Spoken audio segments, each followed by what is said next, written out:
Hello, I'm Kads, and welcome to today's video. So today we're going to be talking about my fusion plan for getting Timit the Fool, the latest Fragment summon champion added to the game. So the first thing to note, of course, is that this is a Fragment summon as opposed to a fusion, meaning that you don't have to worry about leveling up a bunch of rares or epics and fusing them into the legendary. You just have to worry about completing the respective events and tournaments to get enough fragments for summoning him. And unlike a fusion, which is time limited or time gated, this one you can summon him whenever you want to later on. It could be for CVC points, 30,000 points for a new legendary, assuming you're not unfortunate enough. A spoiler alert there. Assuming you're not unfortunate enough to pull him yourself. He comes into the fragment summon area here, just along with all the other ones you can see here. I have some all the way back, even to Rorik, Wormbane for those OGs who've been playing for a long time.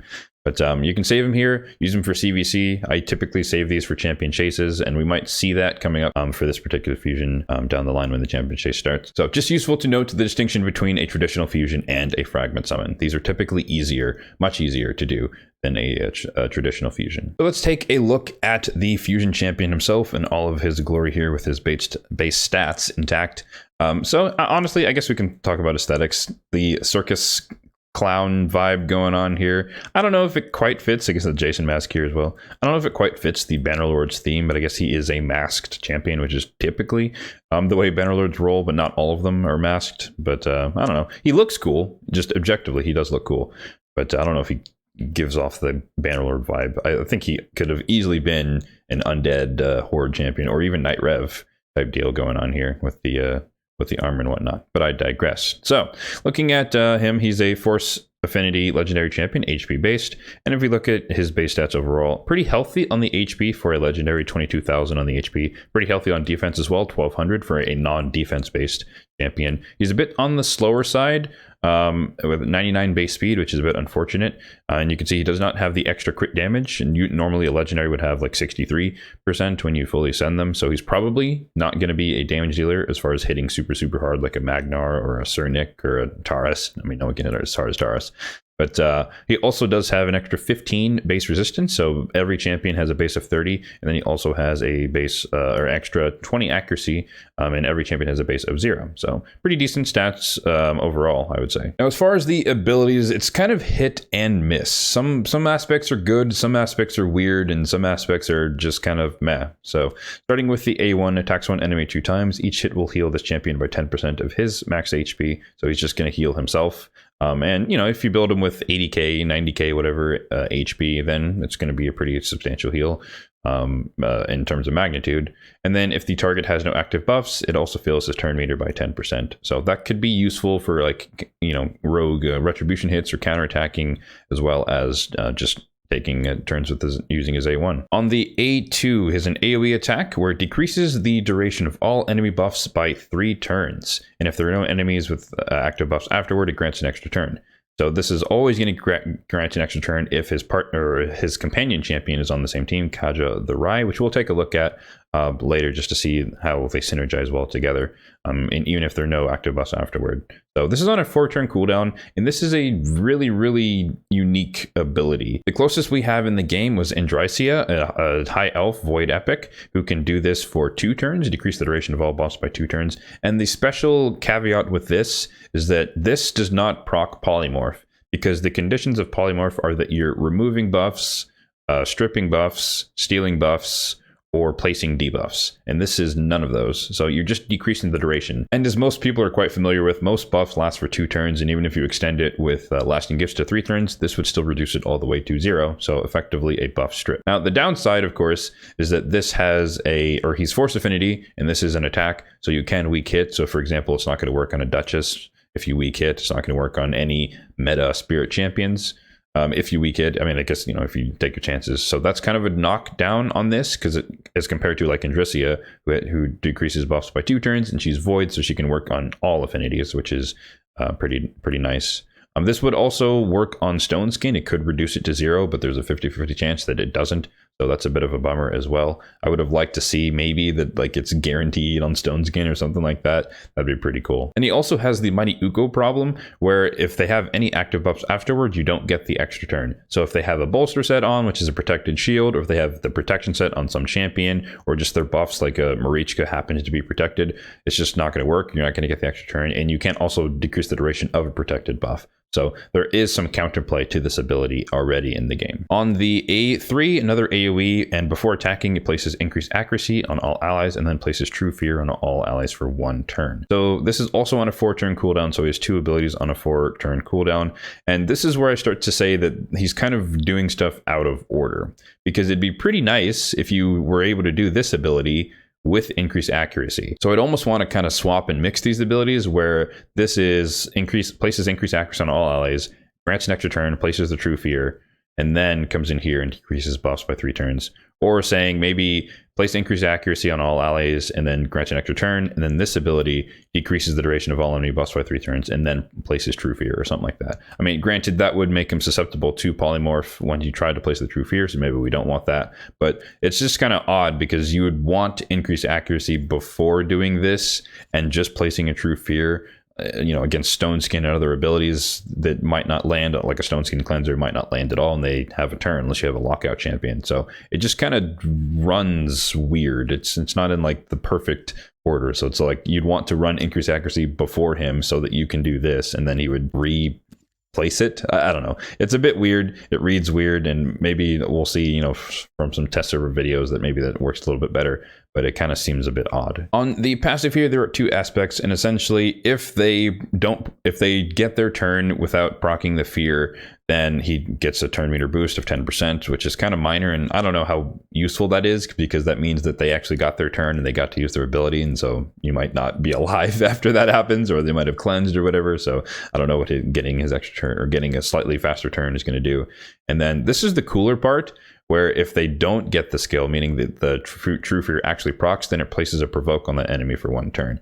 Unfortunately, that only works if Kaja the Rai is on the same team, and I kind of wish that these were, again, swapped, because this is a lot more powerful, where it's like if you fail your ability when you get the fear, then you are also provoked. So now you're locked out potentially for 2 turns straight, which is a lot more useful than him getting slightly more turn meter if you do take your turn. And lastly, we do have an accuracy aura in all battles by 50, which is kind of low. I think the standard that we've seen on a lot more other champions, like 60 plus or 80.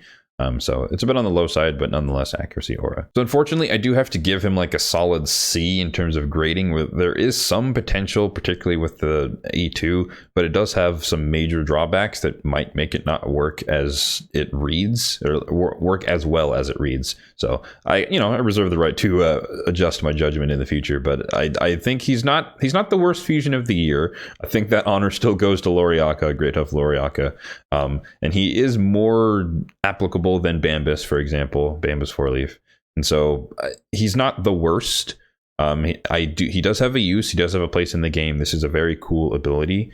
It's just that maybe this would be better. I guess more suggestions. But if this wasn't an attack, then that would be affinity friendly, and that would be a huge buff, because I doubt he does damage, and the books go straight to cooldowns, so it's not like it's going to hit any harder. Same thing with this AoE here. So I guess I didn't mention that he does only require 8 books, so that's pretty nice. So if you do want to use him, it's pretty cheap, and you can get away with potentially just using 4 books if you get good RNG to hit the A2 and the A3. So next, let's talk about his companion champion. We're not going to deep dive her as much necessarily, but she is a Spirit Affinity legendary support, and her base stats are pretty decent as well. Healthy chunk of HP, just under 20,000. Healthy amount of defense, 1,300, so a bit on the higher side. Really fast, 112 base speed. No extra crit damage. She's a support, so that's expected. And then a little bit of bonus resistance, so 10 over the base of 30. Aesthetically, once again, she looks absolutely stunning. Love the haunted carnival, or whatever they called the theme for Halloween this year. But I love how she looks. She looks amazing. The little jester vibe going on there. A little bit of St. Patrick's Day as well vibes. But in her abilities, focusing up here, on the A1, attacks when enemy, heals this champion, so heals herself just like Timit by 10% of her max HP. So if you build her with a lot of HP, this can be a decent heal again. And then if there are any Timits on the same team, she'll heal them by the same amount. So he will just get the heal that she heals herself with. So that's kind of a nice bonus. On the A2, it's a full team revive, 50% HP, 50% turn meter, and then also places increased crit rate and increased crit damage on them for 2 turns, which is kind of interesting because this is on a 4-turn cooldown when booked. But what's kind of interesting because this is one of the few times I've seen a revive on the A2. Normally it's always on the A3, which we'll look at in a second here. So kind of an interesting organization of the skills. But nonetheless, it's a pure, well, I think it's a pure revive, because it can only be used when reviving all dead allies. But the latter parts make me kind of question that a little bit. We'll have to see from the test server videos. But if Timit's on the same team and he's dead, it will revive him as well as everyone else with full HP and a full turn meter. So kind of the Wukong type revive. So he's almost ready to go in action. Obviously, champions can have more than a full air quotes turn meter. The only champion who can guarantee you that you're going next is Cardial with her revive ability. And then if he's on the same team and alive, which means that someone else, in my opinion, this means that someone else has to be dead, but there's also a chance that she might just be able to use this when he's alive because of this condition. But it would reset the cooldown and activate his Kegs of Dread skill, which is the A3 on Timit, so the increased accuracy and true fear ability. So fortune cooldown revive. The A3 here is a turn meter fill, 20%, and then it also removes 2 random debuffs from each ally, so a partial cleanse. And then if Timit is on the same team, it's a full cleanse. And then it also places block debuffs on all allies for 1 turn. This is on a 3-turn cooldown. Now, I feel like this should be on a 2-turn duration for the block debuffs, because we do have like Elva Autumnborn in the game, who on a 3-turn cooldown has a full cleanse with block debuffs for 2 turns and an increased speed to boot. So considering that already exists, I would have expected this to be 2-turn duration. And then the conditionality of the full cleanse is kind of a bummer as well, because I guess you could run them together, but I'm not seeing a lot of reasons to do so. I think he's quite enabled by her, but she's not as enabled by him. But I'll let you guys be the judge of that for yourselves. On the passive here, we do have Dynamic Duo. So all turn meter effects are reduced, or like reduction effects are reduced by 50% when used against this champion. So she'll just be less susceptible to like Lyssandra's and Morrigane's and champions like that who reduce turn meter. Warlord on his lockout ability, but then you're locked out, so probably not the best example. If Timit's on the same team, then she's actually immune to turn meter reduction effects, so it can't be, her turn meter can't be decreased, just like I think Archmage Bishop is the other example of a champion who's immune to turn meter reduction. And admittedly, the coolest part is that if they are again on the same team, then trying to decrease her turn meter will actually increase her turn meter. So if you try to fully deplete her turn meter, you're going to fully fill her turn meter, which is kind of cool. So lastly, we do have a speed aura in all battles of 19%, which is a pretty standard aura overall. So I'd say in isolation that she's probably more on like the B tiers. I mean, she is a full team reviver champion. She does have some turn meter fill and a partial cleanse, a little healing for herself, so she'd be great in like a guardian set or something like that, because she's pretty tanky. But for that, I would say she's somewhere around the B minus tier. And I guess if I were to grade them in isolation, but also grade them as a couple, I would say when you run them both together, she's probably more of a B plus. And just like for him, I put him at a C, and I would say he upgrades to maybe a B minus when they're on the same team, just because the extra turn on the after the buff strip or the buff reduction is guaranteed, and then a little bit more synergy between their abilities. So it's a decent pair, but it's nowhere near the level of, I mean, Taurus and Mariska are on another level, so let's not even consider that. But like, it's not stronger than Cupid's Venus. It's probably stronger than like Xavia Bellinor. So it's just in the mix. It's in the game. It's another couple pairing. And so I don't know, I'll let you guys be the judge. Let me know in the comment section down below what you guys think of these champions overall. So with all that said, I do have a sneaking suspicion that a lot of people are going to call this one a hard skip, and I honestly cannot blame you for saying that. But as for myself, I'd always go for every single fusion, so this one is no different regardless of the quality of the champion. And if you're wondering why I made that decision, you can check out the video in the card above. But the short version is I just usually have the resources to complete them, and I participated in most of the events and tournaments going on in the game anyway, so it just makes sense to get the fusions complete. So if you are one of the few people that are probably convinced to go for this champion, then let's talk about my fusion plan so we can hop over to the spreadsheet here. So we have the pretty standard layout as far as the Fragment Summon is concerned. We have the typical 4-dungeon split. We have 2 Classic Arena tournaments. We have Champion Training Tournament, Champion Chase Tournament, 2 Dungeon Divers, which I guess is nice. There's not 3. The trend in previous ones has been 3 Dungeon Divers. You can see here for Bambis. So we only have 2. Granted, one is a 4-day, it's already live. We have the standard 3 artifact enhancements, and then we have a champion training event, 4 days long, not 5-day, which is nice. And then we have the summon rush as expected for the 10x that starts tomorrow. So for those who are less familiar or seeing this for the first time, this will be linked in the description box down below. And this is just a spreadsheet that I use to document all of the Fusion calendars. And we have them going back all the way to Python, which is when I started making these. So it's for preservation of all of the milestones of events. So when people say, oh my God, the milestones are increasing by 50%, and it's like, well, no, that's just an anomaly on that particular fusion, and other fusions have been lower values or standard values. So I like having the history of all the events here, so you can reference it for yourself, and I can make references and have a more accurate representation of the changes in the milestones over time. But anyway, so the most noteworthy things about this particular layout is that, once again, it's a relatively short fusion, and I guess this is the new normal. It's been the past 4 fusions now where it's been under 2 weeks, starting with Newt. Loriaka was the last one that was stretched out to 18 days. So I guess this is the new normal. We're going to have 2-week fusions, so 13 days or 14 days long. For pinch points, we have a pretty standard overlap, and a pinch point, what I'm defining that as, is the overlap of champion training and some dungeon event where you have to allocate your energy into both categories. So pretty standard here, right here at the start. Champion training starts tomorrow, and it's advantageous that Dungeon Divers and Spider starts today, so you can get ahead of the champion training aspect of that if you go ham on Spider today. So a little bit of strategy there for you. And then the latter one is during the champion training tournament, which is arguably easier to complete because the champion training event usually offers a legendary tome at the end, which incentivizes people like myself, tome chasers, to go for the maximum reward in the event versus just going for the fragments in the champion training tournament. But yeah, so 2 pinch points is pretty standard. Champion training overlapping with dungeons. I've already mentioned that there are only 2 dungeon divers, which is good, but the more important thing is that they finally start with the dungeon tournaments, and so you can literally go straight into Spider. You don't have to wait Shadow Legends a bit, and for efficiency's sake, so you can start right away going into the dungeons and getting dungeon divers points, and then you can double dip with the champion training when that starts. Same thing for Dungeon Divers 2, which is over here. It starts right when Fire Night starts, and it's also in the midst of champion training. So advantageous to do both whilst those are live. Now, the big question mark here is, what is the champion chase going to cover? So normally the pattern is just ancient sacred voids, but we kind of deviated from that slightly because for Halloween they wanted to have a 10x on Siphi, and she's only offered from void shards. So we went from ancient shards straight to void shards.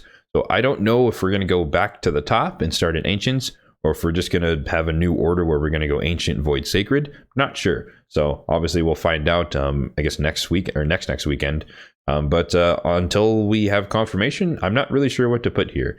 But we can kind of look back at history and kind of know what to expect for any of the cases. So typically it's around 60 to 70 ancients for 2 times ancients if it's a standard amount of champion chase points.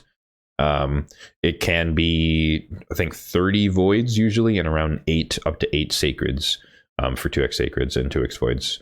So we'll see what that's going to be. I don't know yet, and so I'm not going to guesstimate because I have no clue what they're going to do, because we did deviate from the normal pattern. The other thing to note about this spreadsheet is that over here I do have all of the milestones, and anything marked with an asterisk means it's a predicted value, and then once I remove the asterisk, it means that it is confirmed.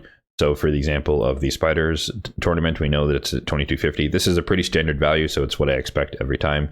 And then we have the Divers Live as well at 4800, which we'll take a look at later. And then as well, I do like to put in parentheses where it's applicable the resources that I ended up using for a fusion. So for example, Bambus, I did use 60 Ancients here. You can see how much silver I spent on each of the artifact enhancements, as well as the shards I pulled for the Summon Rush. So I like to put those in there, again, for historical purpose, so you guys can see what I had to do to get them whilst going for all of them.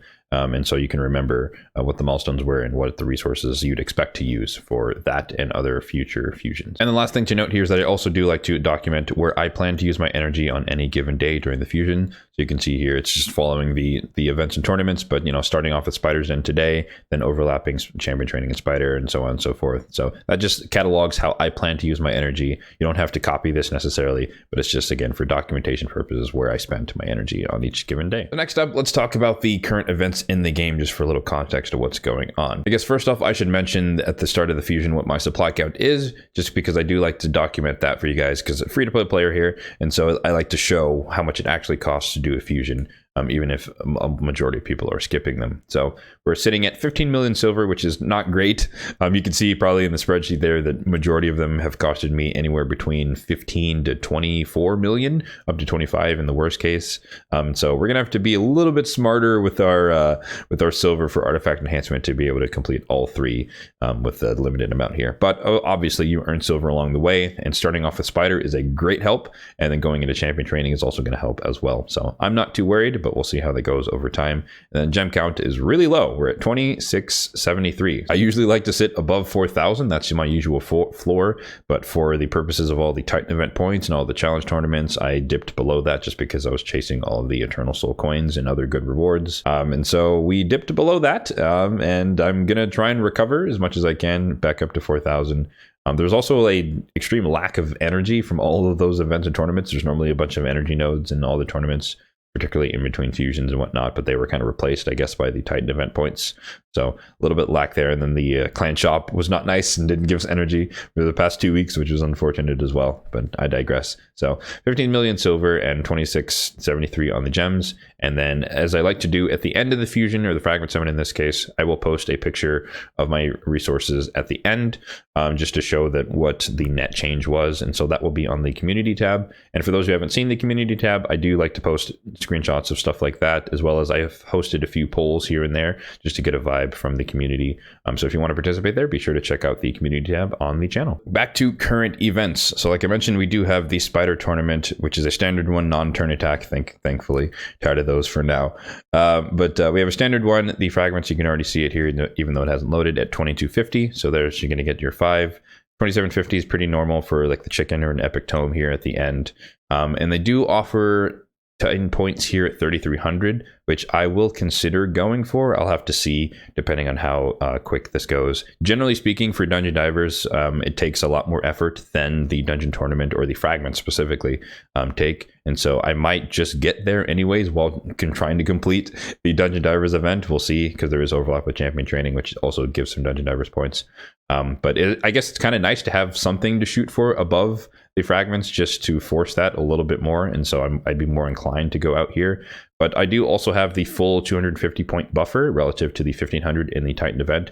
So I get to pick and choose which ones I'm going to skip, which is a great segue into the Dungeon Divers event. So this one here, it's already live, and it's sitting at 4,800 points for the champion fragments, which is on the higher side, specifically for a 4-day event, which is quite unfortunate. But again, I might be pushing a little bit harder than normal in the Spider tournament relative to the fragments, in order to make sure that I can get all the way out here to 4,800.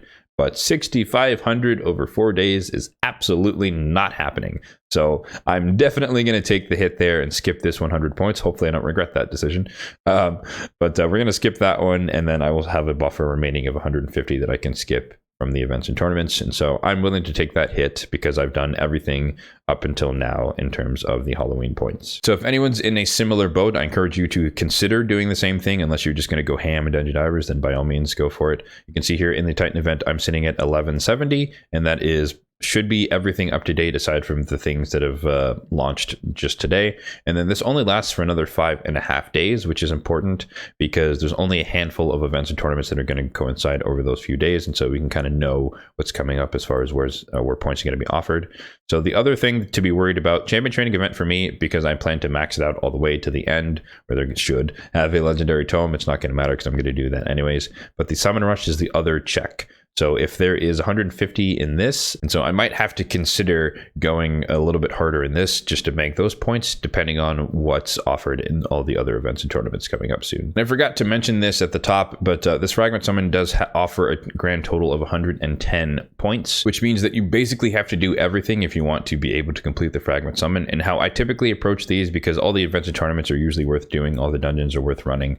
So I typically get that discrepancy or deal with that discrepancy in the summoning events. And so the Champ Chase and the Summon Rush both offer 15 fragments, meaning there should probably a 5 node and a 10 node. And thus technically you only have to max one and then you can minimize the other. And so I typically recommend to maximize the Champion Chase because it is usually more accessible, particularly if it's 2 times Ancients or 2 times Void. 2 times Sacreds can get a little bit dicey because you do also have to use Sacreds for the Summon Rush. So be forewarned about that. But nonetheless, I typically find it's easier to maximize the Champ Chase and then minimize the Summon Rush, because usually the minimum for the Summon Rush much is 4 Sacreds and then 150 Mysteries, we've seen, or you can see in the spreadsheet documented for all the previous documented fusions. So one last thing is a bonus for you guys who decided to stick around till the end of this video is that I took too long farming Fire Knight yesterday, and CVC actually ended before I was able to get all the way to the end as far as summoning Prism Shards during CVC to potentially get up to 30,000 points if I got a new legendary. But so we have all of them here. We have all 75. We get 3 summons, so we might as well get in that together. As I highlighted in my review of this particular iteration of the summon pool, I would love to get a Xavia or a Bad Alcazar from this pool in terms of the legendaries. It's only 3% chance, so I'm expecting honestly to get 3 rares, maybe 1 epic. I guess 1 in 3 chance to get epic. So I'm expecting 2 rares and 1 epic if we hit the normal rates. But you never know, and let's see what we can get. So Prism Shard number 1 is going to be a rare expected. A Steel Boyer, pretty useless, Coldheart-esque looking champion. Not much to say about her. She does have an enemy max HP hit on her A3, but it doesn't scale nearly as well as Coldheart. Dura the Hunger, that's a dupe, but he is one of the more accessible He's one of the more accessible revivers for Faction Wars, if you want to use him for that. And I think I showcased him pretty well in my Demon Spawn only Fire Knight tournament, where he was the steam engine keeping the team alive if anyone went down. And last but not least, we do have probably another rare. Oh, 2 epics, so we got lucky, and a duplicate Husk. They are very popular in Hydra. A 40% chance per hit to land the provoke on the A1, and then also the enemy max HP hit on the A2 for a turn cooldown. And people usually shut off the A3. It hits pretty weak and it's pretty useless. But yeah, so better than expected, I guess. I thought we're just gonna walk away with 2 rares and then maybe 1 epic, but yeah, no legendaries as expected, unfortunately. So we're still gonna have to wait to get our Poison Exploder and or Bad Alcazar. All right, so that's gonna do it for today's video. We covered the fusion plan for Timit the Fool, and once again, I do expect that majority of people, regardless of what I said here, are gonna skip this fusion, and I don't blame them for doing so. But if you're not, then hopefully you found something helpful or useful in this video talking about his Fragment summon. As always, if you did find this video helpful, then be sure to hit that like button down below. And if you enjoyed the video, then be sure to subscribe to the channel for more content just like this one in the future. Thanks for watching, and have a good one.